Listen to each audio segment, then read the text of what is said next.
ग्राम संसार कार्यक्रम सुनने वाले सभी बहन भाइयों को राम राम। नीलम बहन, हम अपने श्रोताओं को बता दें आज का हमारा प्रायोजित कार्यक्रम है गन्ने की पाठशाला और आज के हमारे कार्यक्रम के प्रायोजक हैं इंडियन पोटाश लिमिटेड। रिमझिम बौछारों से हरियाली है छाई, लिक्विड नैनो यूरिया से खुशियां है आई, पत्तों पर होता सीधा छिड़काव, फसलों को मिलता पूरा पोषण, पत्तों पर होता सीधा छिड़काव, शक्ति से भरे छोटे कण, मिट्टी हवा पानी को भी नुकसान नहीं, खाद के खर्चे में भी अब होगी कमी, नैनो टेक्नोलॉजी है ऐसा आविष्कार, इस लिक्विड से मिलती भरपूर पैदावार। नैनो यूरिया की आधा लीटर बोतल किसान की एक बोरी यूरिया की जरूरत को पूरा करेगी। कितना खर्चा कम हो जाएगा ट्रांसपोर्टेशन का, बाकी सब चीजों का। छोटे किसानों के लिए ये कितना बड़ा संबल है। नैनो यूरिया लिक्विड आपके नजदीकी प्रधानमंत्री किसान समृद्धि केंद्रों, सहकारी समितियों एवं खाद्य विक्रेताओं के पास उपलब्ध है। तो श्रोताओं, इंडियन पोटाश लिमिटेड द्वारा विशेष फोन इन कार्यक्रम गन्ने की पाठशाला में आपका पुनः स्वागत है और आज के हमारे फोन इन कार्यक्रम का विषय है गन्ना फसल की कीट बीमारियों और चूहों से सुरक्षा। जी बिल्कुल। और हमारे आज के विशेषज्ञ हैं डॉक्टर US तेवतिया, मुख्य प्रबंधक हैं कृषि विज्ञान इंडियन पोटाश लिमिटेड में। और दूसरे हमारे विशेषज्ञ हैं डॉक्टर नीतू सिंह, कृषि प्रसार सेवाएं एवं पादप रोग नियंत्रण केंद्र अमिटी यूनिवर्सिटी नोएडा से। तो चलिए देर नहीं करते हैं, चलते हैं संचालक के पास जो कि संचालन कर रहे हैं कार्यक्रम का, शिवनंदन लाल। इंडियन पोटाश लिमिटेड द्वारा प्रायोजित कार्यक्रम गन्ने की खेती कार्यक्रम में आप दोनों विशेषज्ञों का स्वागत है, डॉक्टर तेवतिया जी और डॉक्टर नीतू सिंह जी। और जिस तरीके से हमारे साथियों ने बताया कि आज का हमारा विषय है गन्ना फसल की कीट और बीमारियों और उसके साथ साथ चूहों से किस तरीके से फसल की सुरक्षा की जाए, उससे संबंधित जो भी हमारे किसान भाई को सवाल आते हैं तो उसके जवाब देने के लिए दोनों विशेषज्ञ तैयार हैं। तो डॉक्टर साहब, सबसे पहले तो ये जानना चाहूँगा तेवतिया जी आपसे कि इस समय जो हमारे किसान भाइयों के खेत में गन्ना लगा हुआ है और बरसात भी हो रही है कुछ क्षेत्रों में और कहीं कहीं ज़्यादा भी हो रही है, तो इस समय जो हमारे किसान भाई हैं इस पानी का किस तरीके से सदुपयोग करें कि जिससे उनकी फसल अच्छी बनी रहे। देखिए शिवनंदन जी, पहले तो आपका बहुत बहुत धन्यवाद। आप हमेशा किसान भाइयों से हमारी रूबरू बात कराते रहते हैं। जी डॉक्टर। देखिए, इस समय जो गन्ने की फसल है वो 2 स्टेज में खड़ी है। एक तो वो फसल है कि जो अक्टूबर में हमारे किसान भाइयों ने गन्ना बोया था, जिसको शरदकालीन गन्ना कहा जाता है। जी जी। और दूसरी वो है जो बसंतकालीन में या गेहूं काट के भी हमारे किसान भाइयों ने गन्ना बोया है। देखिए, जो शरदकालीन वाला गन्ना है वो काफी बड़ा हो चुका है और उसमें पोका बोइंग एक डिजीज है, उसके आने की संभावना बढ़ती जा रही है और अब दिखाई भी देने लगी है। क्योंकि जब बारिश होती है और बारिश बंद होने के बाद में जब गर्मी पड़ती है जी, तो वो जो उमस होती है उसमें ये फंगस जो है पोका बोइंग की वो ग्रो करती है। तो इसमें क्या है, वो ऊपर की पत्तियां जो है काली पड़ जाती हैं, फट जाती हैं, जो ऊपर का बिल्कुल जो कोट होता है और वो नई एकदम निकलती है। हाँ, वो बिल्कुल खत्म हो जाता है। तो वो फंगस की बीमारी है और इसका बहुत ध्यान रखना जरूरी है क्योंकि इससे बढ़वार रुक जाती है गन्ने की और आगे फिर उसका गन्ना जो है केवल अगोला रहित होके और केवल लकड़ी नुमाए खड़ा हो जाता है। जी डॉक्टर साहब, आपसे बात और करेंगे, एक किसान भाई का फोन ले। हेलो। नमस्कार जी, नमस्कार। जिला अमरोहा है, धनौरा ब्लॉक है। जय सिंह। हाँ जय सिंह जी, आप अपना सवाल कीजिए। सर्दी गंगा का पानी भर गया गन्ने में, वो गन्ना मारा हो गया। ये गन्ना कब बोया था आपने? गन्ना वही गेहूं काट के मई में। हाँ, तो बहुत छोटा होगा गन्ना फिर तो, वो तो अगर पानी भरा रहेगा तो खराब हो गया होगा। कोई सुरक्षा बता दो। देखिए, पानी कब निकलेगा? अब निकल गया या अभी भरा हुआ है? अभी तो 3-4 इंच भरा हुआ है। 3-4 इंच। देखिए, ऐसा है कि इसका एक ही उपाय है, किसी तरह से इसको पानी को निकालने की व्यवस्था करें। आपने मेंढ वगैरह मजबूत लगाई थी? नहीं निकलने का तो यूँ ना, चारों तरफ पानी पानी भर रहा, गंगा का पानी आ गया था, बाढ़ आ गई। अच्छा, तो मेंढ से तो नीचे पहुंच गया आपके खेत में, अब नहीं पहुंचा अभी मेंढ से तो ऊपर ही है। तो भाई इसका तो देखो किसान भाई, इसका तो कोई इलाज है नहीं अभी, क्योंकि जब गंगा के पानी को तो देखो कोई सुखा नहीं सकता, वो तो पीछे से आ रहा है। और इसका यही है, आगे से ये करें, अपनी मेंढ थोड़ी ऊंची करें तो कम से कम ये है कि 3-4 दिन पहले या हफ्ते भर पहले आप पानी को निकाल सकते हैं। एक कोने में गड्ढा करके इंजन रख के उसमें बाहर को फेंक दीजिए, बाकी मेंढ ऊंची रहे तो आप जल्दी निकाल सकते हैं।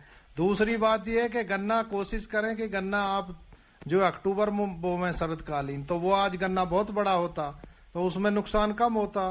गेहूं के बाद वाले गन्ने में तो नुकसान होना ही होना है, सब जगह हो रहा है ये तो। जी ये समय की बात है, पर पिछले साल तो एक बूंद भी पानी न भरा खेत में। बस देखो, ये कुछ ऐसी चीजें होती हैं जो हमारे हाथ में नहीं होती, कभी बारिश हो भी सकती है, नहीं भी हो सकती। तो कोई सुरक्षात्मक स्प्रे बता दो जिससे वो गन्ना कुछ जान पड़ जाए उसमें। देखिए, अब पानी निकलने के बाद में ही होगा इसमें जो भी कुछ होगा। आप इसमें न्यूट्रिएंट वगैरह अच्छे डालिए और उससे हो जाएगा ठीक। निराई गुड़ाई कीजिए जिससे इसका वायु संचार बढ़ जाए, क्योंकि पानी भर के नीचे से वायु संचार खत्म हो गया है तो पानी निकलने का इंतजार करना ही पड़ेगा। कितनी बड़ी हो रही है? 2 फुट, 3 फुट, 4 फुट, कितनी? 5 फीट की हो गई। चलो फिर कुछ बच जाएगी, चिंता ना करो। तो बच गई, पीली हो रही है बस।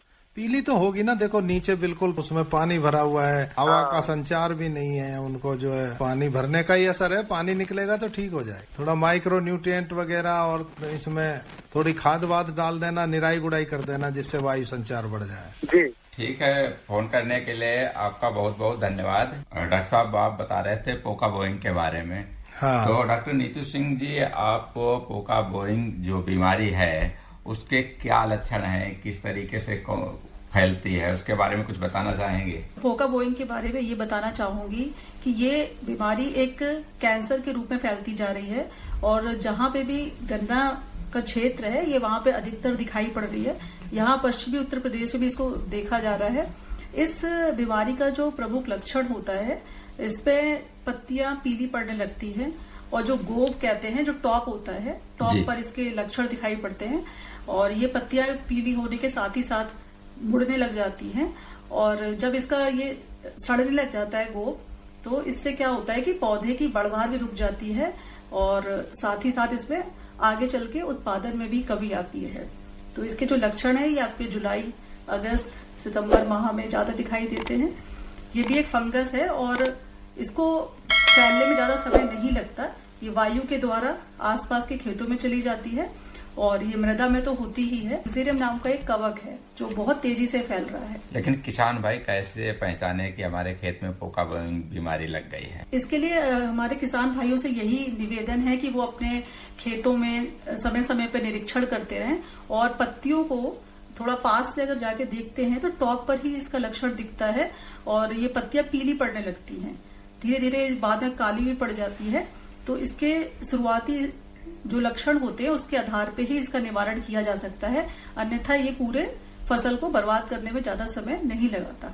ठीक है, बात करेंगे आपसे और भी एक किसान भाई। हेलो। हाँ जी नमस्कार, मैं राकेश बात कर रहा हूँ हिमाचल प्रदेश शिमला से। क्या सवाल है आपका? मेरा एक महत्वपूर्ण सवाल है, जो कोकी है बीमारी, इस बीमारी को कैसे रोका जाए खेतों में? कौन सी बीमारी? Coca point. सर रोका कैसे जाए, डॉक्टर साहब बता रहे हैं। हाँ जी हाँ जी हाँ जी हाँ जी। इस बीमारी को रोकने के लिए मैं अपने किसान भाइयों से, आपसे भी यही निवेदन करूंगी कि जब आप मिट्टी को ना, हमारी जो मृदा में ही एक तरह की फफूंद होती है, इसके लिए आप जब भी चुनाव करते हैं अपने खेतों का, तो वो ऐसा होना चाहिए कि जहाँ पे ऐसे रोग के लक्षण ना हो और साथ ही साथ आप अपने जो बीजों का उपचार करके लगाएं।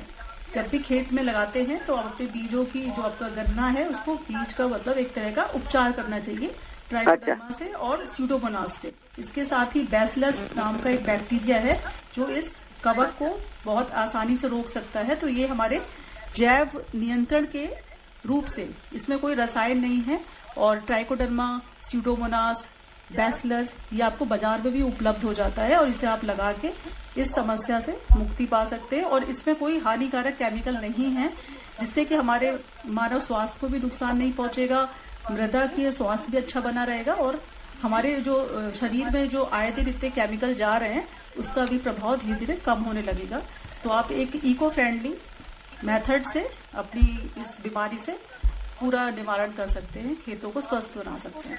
ठीक है राकेश जी, फोन करने के लिए आपका बहुत बहुत धन्यवाद। डॉक्टर तेवतिया जी, आप कुछ कहना चाहेंगे? देखिए, किसान भाइयों को इस समय ना, एक तो जैसे डॉक्टर नीतू सिंह ने पोका बोइंग के बारे में बताया, वो बीमारी है, और एक और बीमारी जो है किसानों को परेशान कर सकती है इस समय, वो है टॉप बोरर की। तो टॉप बोरर की जिन्होंने पहली अवस्थाएं सही से कंट्रोल नहीं की है टॉप बोरर की, तो वो भी लग सकता है। उसमें अगोला सीधे के सीधे सूखने लग जाता है। पोका बोइंग में और टॉप बोरर में अंतर समझना चाहिए किसानों को, कि पोका बोइंग में तो ऐसे लगती हैं ऊपर की पत्तियां सड़ जाती हैं, बिल्कुल कुछ फटके पहले और चिथड़े की तरह अलग अलग, हाँ अलग हो जाती हैं, और फिर वो गल जाती हैं, जैसे गलन सा फैल जाता है, काला काला हो जाता है फिर। और लेकिन जो टॉप बोरर होता है, वो टॉप बोरर की जो गिडार होती है, वो अंदर कोथ में जाके वहां से उसको काट कर देती है, तो वो ऊपर से सूख जाता है पूरा। पत्ती पूरी साबुत रहती है, लेकिन पत्ती सूख जाती है, तो वो भी जो है उसको गन्ने को खत्म कर देती है। तो इसमें देखिए, सबसे बढ़िया तो उपाय ये है कि जो फेरोमोन ट्रैप हैं या ट्राइको कार्ड है, ये अगर किसान शुरू में लगाते रहे तो ये रोग पहली अवस्था में ही खत्म हो जाता है। गन्ने में इसकी 4 जो पीढ़ियां काम करती हैं। अब लास्ट में जो टॉप बोरर होता है, इसकी 4थी पीढ़ी होती है। तो अगर किसानों ने पहले से कंट्रोल किया होगा तो वो टॉप बोरर नहीं आएगा। फिर भी अगर आ जाता है, किसान भाई फोन ले लें।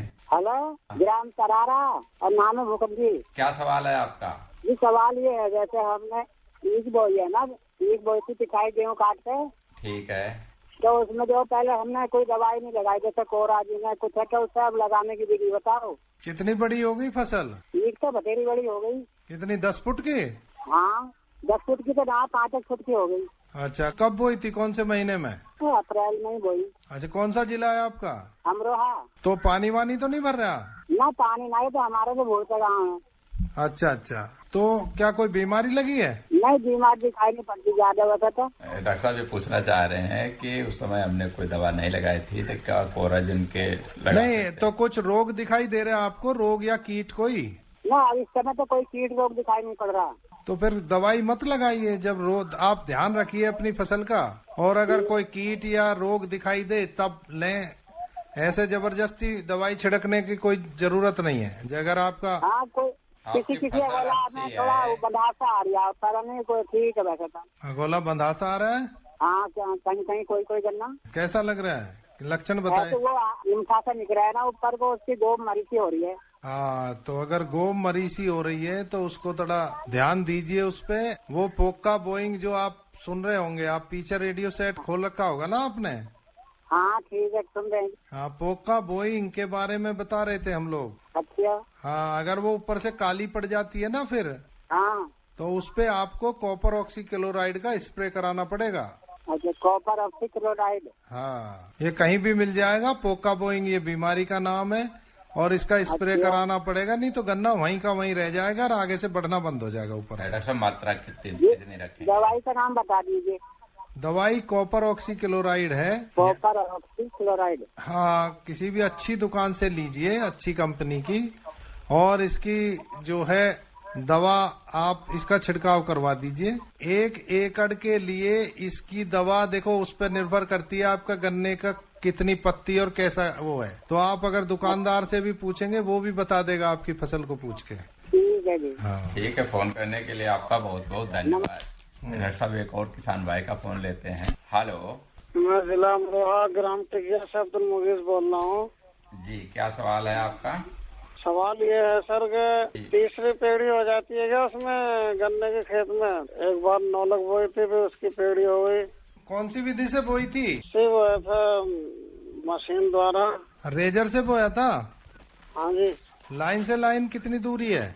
लाइन से लाइन दूरी तो उन्होंने बतलाए थे, टेक्निकल साहब आए थे, तो उसी के हिसाब से। देखो, अगर आपने गहरी बुआई की है तो तीसरी हो सकती है। अगर आपने बहुत ऊंचे पे बुआई की है तो तीसरी पेड़ी नहीं हो सकती। इसलिए हम पूछ रहे हैं कि आपने कौन सी विधि से बोई थी और कितनी दूरी पे बोई है। तो आप मशीन ही होती है सारी। रेजर भी मशीन है, ट्रेंच भी मशीन है।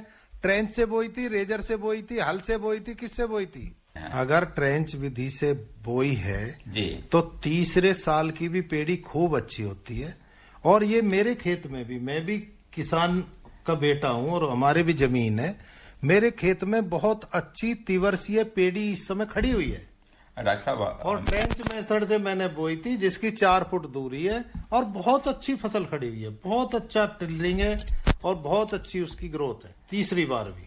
डॉक्टर साहब बिल्कुल सही आपने बताया कि अगर आप गहरी बिजाई करते हैं गन्ने की तो निश्चित तौर पे आप उसमें पेड़ी 1 बार 2 बार तक ले सकते हैं। और देखिए, आपको अगर पेड़ी लेनी है तिवर्षीय तो आपको 2 बातों का ध्यान रखना होगा। नंबर 1, स्टबल सेविंग उसे कहते हैं कि जमीन से ऊपर उसके ठूंठ नहीं रहने चाहिए गन्ने के, उनको तेज धार से काटना चाहिए और जमीन से लगा के काटना चाहिए, ऊपर ठूंठ नहीं रहे। नंबर 1। नंबर 2, जड़ों की छटाई करनी होती है। अगर जड़ों की छटाई अच्छी तरीके से कर दी आपने और नई जड़ें निकलेंगी तो 2 बार भी पेड़ी ले सकते हो आप, 3 बार भी ले सकते हो। तो ये डिपेंड करता है आपके मैनेजमेंट पे कि आप प्रबंधन की कैसी क्षमता रखते हैं, कैसी नॉलेज। जो हमारे किसान भाई खेती करते हैं और निश्चित तौर पे कि जैसे एक हमारे किसान भाई का फोन आया था कि जो बाढ़ का पानी आया उससे गन्ने में पूरे फसल पे मतलब पूरे क्षेत्र में ही पानी भर गया।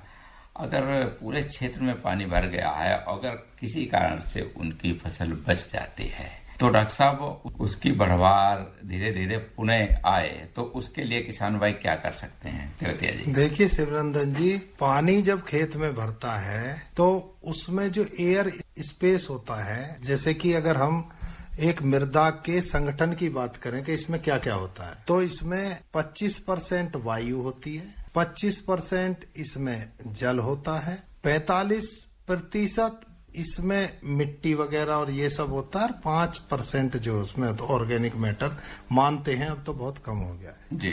तो अब पानी से क्या हुआ है कि जहाँ पे वायु को रहना चाहिए वहां पे पानी भर गया। तो सबसे पहले हमें ये करना चाहिए, अगर खेत में से पानी निकल गया है तो जैसे ही निराई गुड़ाई के योग्य जमीन हो तो उसकी निराई गुड़ाई करके उसको कुछ दिन के लिए छोड़ देना चाहिए, जिससे कि वायु संचार अच्छा हो, यानी उसमें हवा का आवागमन हो जाएगा मिट्टी के अंदर। हाँ, तो उसमें कोई उर्वरक भी डाल सकते हैं डॉक्टर साहब? हाँ बिल्कुल, उर्वरक डाल सकते हैं।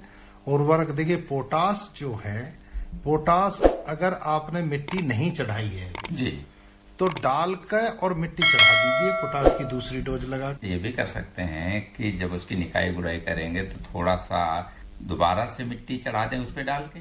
हाँ देखिए, मिट्टी 2 बार चढ़ती है जी। एक बार तो हल्की हल्की मिट्टी चढ़ाते हैं और एक बार भारी मिट्टी चढ़ती है। लेकिन अगर किसी की फसल इतनी बड़ी हो गई कि उसने भारी मिट्टी चढ़ा दी जी तो बड़ा मुश्किल हो जाता है फिर उस पे ऊपर से मिलाना, क्योंकि वो पूरी मैड सी बन जाती है। लेकिन अगर देखो किसी ने अगर पेयर्ड रो मेथड से किया है, देखिए शिवनंदन जी, ये मेथड पे बहुत निर्भर करता है। पेयर्ड रो मेथड से 1 खूड़ से 2 खूड़ की दूरी पेयर्ड रो में 1 से 1.5 फुट होती है, उसके बाद फिर 4-5 फीट होती है। तो उसमें मिट्टी जब चढ़ाते हैं तो उसमें बीच में एक जगह सी रह जाती है, उसमें आप डाल सकते हैं। जी डॉक्टर साहब बिल्कुल बात करेंगे आपसे, एक किसान भाई का फोन लेते हैं। हेलो डॉक्टर तेवतिया जी और नीतू सिंह जी और शिवनंदन जी, आपको बहुत बहुत धन्यवाद। नमस्कार, मैं नरेश कुमार, जनपद मुजफ्फरनगर, ग्राम शिवपुरी से बोल रहा जी। जी नरेश कुमार जी, क्या सवाल है आपका गन्ने की खेती से? सवाल मेरे 2-3 है जी। सवाल ये है जी, ये जो पोका बोइंग की चर्चा चल रही है जी, इसमें ये कॉपर ऑक्सीक्लोराइड जो कारगर है, लेकिन ये व्यवहारिक रूप से स्प्रे कैसे हुई इतने बड़े गन्ने में? एक सवाल तो ये है जी। दूसरा प्रश्न ये है सर कि ये जो 0238 और अन्य वैरायटी फिलहाल चल रही हैं पूरे उत्तर भारत में, तो इनके विकल्प के रूप में कोई दूसरी वैरायटी आवे जी जिसमें कोई रोग ना आवे? जैसे अब से 15-20 साल पहले, 10 साल पहले वैरायटी थी, उनमें किसी भी तरह का कोई रोग नहीं आता था। लेकिन ये जो वैरायटी फिलहाल है ये बीमारू हैं, इनमें रोग आता ही आता है, नहीं रुकता है, किसान इससे परेशान है। देखिए आपकी बात बिल्कुल सही है। पहली बात तो देखिए, बीज उपचार को अपनी आदत बना लीजिए, क्योंकि देखिए जब से जितने ज्यादा कीट रोग और यूरिया डालने लगे हैं किसान, तो आप जो बात कह रहे थे बीमारू वैरायटी आ गई हैं, देखिए आप बिल्कुल अपने व्यवहार से सही कह रहे हैं जैसा आपको अनुभव हो रहा है। लेकिन क्या है, हमको इसके पीछे की कुछ चीजें भी जाननी पड़ेंगी कि ऐसा क्यों है। देखिए हम पहले इतना यूरिया नहीं लगाते थे, पहले हम कूड़ी का खाद डालते थे, पहले हम निराई गुड़ाई अच्छी करते थे। अब क्या है कि किसान भाई भी थोड़ा सा मेहनत करने से बचते हैं, लेबर की भी प्रॉब्लम है, उनमें जो है हम घास के लिए भी मारने के लिए दवाई लगाते हैं। तो क्या है कि जो ये कीट हैं और जो रोग हैं ये दवाई के प्रति भी प्रतिरोधी हो गए हैं। और देखिए जो नेचर ने ये बनाया है, ये फसल से ज्यादा मजबूत खरपतवार होता है, कीड़े मकोड़ों में भी शक्ति ज्यादा होती है। अब आपने देखा होगा कि दवाई की मात्रा आपको साल दर साल बढ़ाती जानी पड़ रही है कि तभी वो कीट मरता है। तो इसके लिए देखिए हमें क्रॉप रोटेशन अपनाना चाहिए, एक जैसी फसल एक खेत में बार बार नहीं बोनी चाहिए। दूसरा, बीज का उपचार कराना बहुत जरूरी है। तीसरी बात यह है अपने खेत की मिट्टी टेस्ट करानी बहुत जरूरी है। ये देखिए कि मिट्टी में हमारी में किन तत्वों की कमी हो गई है। ऐसा नहीं है कि आपके खेत में जिंक की कमी है, सल्फर की कमी है, बोरोन की कमी है और आप यूरिया डालते जा रहे हैं, तो आपको पैदावार अब वो लग सकता है यूरिया का असर हो, आपका गन्ना बहुत बढ़ रहा हो, लेकिन बाद में गिर जाएगा, रोग लग जाएंगे, कीट लग जाएंगे। इसके लिए हमें संतुलित उर्वरक उपयोग की हम बात करते हैं, जिससे कि पौधे की शक्ति बराबर बनी रहती है, वो मजबूती के साथ खड़ा रहता है, उसमें रोगों और कीटों से लड़ने की शक्ति बरकरार रहती है। तभी आपकी फसल सही हो पाएगी और उसमें ऑर्गेनिक जो फर्टिलाइजर हैं, जैविक खाद हैं, उनकी भी आप इस्तेमाल कीजिए, उनको भी, और निराई गुड़ाई का ध्यान रखिए आप। डॉक्टर साहब एक इनका सवाल था, कॉपर ऑक्सीक्लोराइड को किस तरीके से डालना है? देखिए कॉपर ऑक्सीक्लोराइड की 500 ग्राम मात्रा पर एकड़ के लिए पर्याप्त होती है, और अगर उसके साथ में आप थायोफिनेट मिथाइल वो 500 ml पर एकड़ और मिला लें तो पोका बोइंग आ नहीं सकती, बिल्कुल खत्म हो जाएगी। रही बात इस्तेमाल स्प्रे के द्वारा होता है। अब किसान भाई कह सकते हैं गन्ना बहुत बड़ा हो रहा है, स्प्रे कैसे करें जी? देखिए ये एक सभी के लिए प्रॉब्लम है। आज एक टेक्नोलॉजी आ रही है ड्रोन की, ड्रोन से अपने खेत में कराइए, जो मील है आपकी उनसे संपर्क कीजिए, वो आपको ड्रोन मुहैया करा सकती हैं। नहीं तो फिर आप डॉक्टर साहब एक और इनका सवाल था कि जो 0238 किस्म है, तो क्या इसके लिए कोई नई किस्म आई है जो इससे बढ़िया, जिसमें कीट बीमारियां कम लगती हैं, उत्पादन अच्छा देती हो? देखिए किस्म बहुत नई नई आ रही हैं आजकल, और अभी मैं आपको नई वेराइटीज का नाम बता देता हूं जी। एक आई है COL के 14201, यानी लखनऊ की वैरायटी है। एक COS 13235 है, शाहजहांपुर की वैरायटी है। एक CO 15023 है, ये करनाल की वैरायटी है। इसके अलावा भी अब जो है अर्ली के अलावा मिड लेट वैरायटी भी बहुत आ रही हैं, तो नई से नई एक से एक वैरायटी उपलब्ध है। और देखिए 0238 बहुत पुरानी हो चुकी है अब, यानी इसका विकल्प अब है, विकल्प है। और इसका वैज्ञानिक लोग अब ये कह रहे हैं, जो गन्ना विशेषज्ञ हैं, कि भाई अब 0238 का मोह त्याग दीजिए और दूसरी वैरायटीज को भी बोना शुरू कीजिए। और जी डॉक्टर साहब बिल्कुल, हमारे किसान भाई फोन लाइन पे हैं, उनसे बात करते हैं। हेलो जी, आप ही लगाई थी मैं। हाँ जी, क्या नाम है आपका? सोराम नाम है जी, गांव सिवानी के पास है जी, डिस्ट्रिक्ट भिवानी। क्या सवाल है? अपना सवाल कीजिए। सवाल ये है जी, अब वो मई में लगाई थी जी सब की बार। कितनी बड़ी हो गई है? वो बड़ी है जी, 3-3.5 फुट की है जी। फसल ठीक है? कोई दिक्कत है उसमें? दिक्कत है जी, कुछ पीलापन सा आ रहा है। पीलापन आ रहा है? हाँ जी। पानी भरा था क्या उसमें? पानी नहीं भरता जी। बारिश कैसी हुई? बारिश भी कम है जी अब की बार। तो आपने पत्तियों पे देखे छोटे छोटे, बिल्कुल बहुत छोटे, जो आंख से बड़े ध्यान से देखना पड़ता है, ऐसे छोटे छोटे कीड़े तो नहीं, हल्के छोटे पत्तियों पर तो कीड़े इतना ध्यान से तो कौन देखा जी। हाँ आप ध्यान से देखिए, कुछ छोटे छोटे कीड़े होते हैं, वो रस को चूसते हैं, पीली पड़ जाती हैं पत्तियां।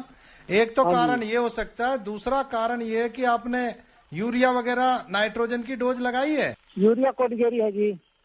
आप ये बताओ, पीली पत्ती नीचे की पड़ रही है या ऊपर की? ऊपर की है जी। सल्फर की कमी के कारण भी ये पत्तियां ऊपर की पीली होती हैं। आप सल्फर डालते हैं कभी खेत में? ना जी, सल्फर कौन डाला जी। मिट्टी कभी टेस्ट कराई है? नहीं जी। हाँ, तो सल्फर की भी संभावना है, सल्फर की कमी है, जिंक सल्फेट डालिए आप अपने खेत में, या उसका स्प्रे कराइए जिंक सल्फेट का यूरिया में मिला के, तो आपकी ये दूर हो जाएगी। और मिट्टी टेस्ट जरूर कराइए। अच्छा जी। हाँ, मिट्टी से पता चलेगा कि अगर उसमें कीड़े हो जी, कौन सा स्प्रे करा जी? हाँ, इमीडा क्लोप्रिड, इमीडा का स्प्रे कराइए 1 ml प्रति लीटर पानी में घोल के, उसका स्प्रे करा दीजिए, एकदम खत्म हो जाएगा सब। अच्छा जी। हाँ, फोन करने के लिए आपका बहुत बहुत धन्यवाद।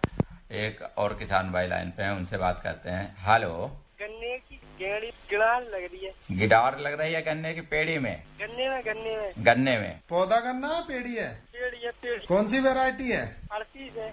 अच्छा, तो ये गिडार जो है पत्तियों पे है? जी। हाँ, तो ये कोत को काट रही है, ऊपर के टॉप पोर्शन को काट रही है या नीचे पत्तियों को काट रही है? पत्ती काट रही है। हाँ, तो इसमें जो है आप इमीडा 1 ml प्रति लीटर के हिसाब से पानी में घोल के और स्प्रे करा दीजिए उसका, तो वो मर जाएगी। बहुत बड़ी हो गई है। हाँ, बड़ी हो गई, ड्रोन से करवा दो। ड्रोन भी आ रहे हैं आसपास की मिल। कौन सी मिल में पड़ता है आपका खेत? रजपुरा में पड़ता है। हाँ, तो देखो मिल वाले, गन्ना विभाग वालों से बात करके अगर ड्रोन उपलब्ध कराएं तो वो ड्रोन से करा दो स्प्रे, क्योंकि बड़े गन्ने में वैसे तो हो नहीं पाएगा। क्या मशीन होगी है कोई? ऊपर उड़ने वाला छोटा सा प्लेन टाइप ऊपर उड़ के कर देता है ड्रोन। ठीक है, अपने पास के मिल से संपर्क करो, वो उपलब्ध कराएंगे। ठीक है, फोन करने के लिए आपका बहुत बहुत धन्यवाद। एक और किसान भाई का फोन लेते हैं। हेलो। जी सर, नमस्कार। हाँ नमस्कार, क्या नाम है आपका? सर रोहन बोल रहा था सर, गौतम बुद्ध नगर डिस्ट्रिक्ट से सर। हाँ रोहन जी, क्या सवाल है आपका? सर सवाल ये है सर, गन्ने की फसल है सर, वो करीब 5 से 6 फुट तक की हो गई है और उसका ऊपर का हिस्सा ब्लैक पड़ के ना वो सर सूख जाता है सर, सड़न सी हो रही है सर। उसका जैविक नियंत्रण कैसे कर सकते हैं सर? जी, डॉक्टर नीतू सिंह जी कुछ बताना चाहेंगे? आप इसका जैविक नियंत्रण के लिए मैंने जैसे पहले भी आज इस प्रोग्राम में बताया था, ट्राइकोडर्मा का प्रयोग करना होगा। अब वो कैसे कर सकते हैं? हाँ, ट्राइकोडर्मा एक आपने ऐसी किसान मित्र ये फफूंद होती है जो कि आपके इस रोग के लिए बहुत कारगर है और ये इसे खत्म कर देती है। तो ट्राइकोडर्मा बाजार में उपलब्ध है और इसे आप 2.5 किलो के करीब प्रति एकड़ इसका ब्रॉडकास्ट कर सकते हैं और ये इस फंगस को अपनी तरह से खत्म करती है, कोई रसायन होता नहीं है, लेकिन साथ ही साथ ये पौधे की बढ़वार में भी फायदा करती है। तो ये बहुत ही लाभदायक फंगस है और जिसे हम किसान मित्र कहते हैं। जी डॉक्टर तेवतिया जी कुछ बोलना चाहेंगे? किसान भाई, ये इसमें आपका गन्ना बड़ा हो चुका है और आपके पोका बोइंग बीमारी आपके यहाँ लगी हुई है। पहली बात तो आगे से ध्यान रखें, बीज उपचार करके बोएं, जैसे डॉक्टर नीतू सिंह बता रही थी। उसमें ट्राइकोडर्मा वगैरह डालें, जैविक जो बायोपेस्टिसाइड कहते हैं वो डालें। लेकिन अब अगर आप जैविक नियंत्रण के भरोसे रहेंगे, आपकी फसल बर्बाद हो जाएगी। इस समय आपको वो बात अलग है, अगर आप उसमें ऑर्गेनिक गन्ना उगा रहे हैं तो मजबूरी हो जाती है, लेकिन आप अब इसका स्प्रे ही कीजिए, या तो ट्राइकोडर्मा का या और जो थायोफिनेट मिथाइल का कीजिए, नहीं तो फिर कॉपर ऑक्सीक्लोराइड का कीजिए, तभी कंट्रोल होगी। अब ये ठीक है, फोन करने के लिए आपका बहुत बहुत धन्यवाद और आपकी समस्या का समाधान हो गया होगा। और doctor Neetu Singh ji, doctor US Tewatia जी, आप कार्यक्रम में आए और किसान भाइयों के बहुत सवालों के जवाब दिए। आप दोनों का बहुत बहुत धन्यवाद। तो ये अभी हमारे श्रोता फोन इन कार्यक्रम सुन रहे थे और अब हम बता दें कि आज के हमारे कार्यक्रम के प्रायोजक थे इंडियन पोटाश लिमिटेड। किसान भाइयों सुन लो मेरी बात, किसान मित्र से ना है बढ़िया खाद, IPL की किसान मित्र जैविक खाद, मुख्य सूक्ष्म तत्वों से मिट्टी को जीवंत बनाए, ठोस हो या तरल रूप में इस खाद से फसलें लहराए। फसलें तुम भरपूर उगाओ, खूब कमाओ, मौज मनाओ। किसान भाइयों सुन लो मेरी बात, किसान मित्र से ना है बढ़िया खाद, IPL की किसान मित्र जैविक खाद। अपने खेतों में हरियाली और जीवन में खुशहाली के लिए हमेशा इस्तेमाल करें IPL की जैविक खाद किसान मित्र, जो कि उपलब्ध है रोहाना कला शुगर मिल पर। शीघ्र बुक करें। तो इसी के साथ हमारा आज का कार्यक्रम यहीं समाप्त होता है। कार्यक्रम सुनने वाले सभी श्रोताओं को राम राम।